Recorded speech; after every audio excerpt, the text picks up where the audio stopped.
KTX 탈선 사고 관련 소식 좀 더 알아보겠습니다. 이번 사고의 원인, 선로 전환기의 오류로 지목되고 있죠. 그런데 이걸 알려주는 불량 신호가 사고 이전에 6차례나 떴었던 것으로 확인됐습니다. 코레일 측에서 이 경고를 대수롭지 않게 여기고 무시했던 거죠. 김나나 기자가 취재했습니다. 현재 탈선 사고의 원인으로 지목되고 있는 건 선로 전환기 오류입니다.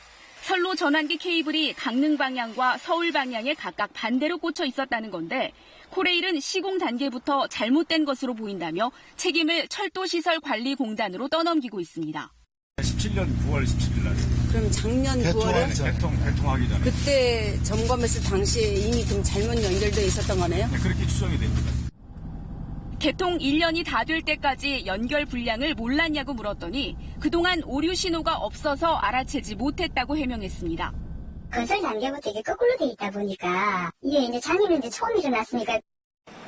그러나 KBS 취재 결과 이번 사고 이전에도 선로 전환기 불량은 6차례나 감지된 것으로 확인됐습니다.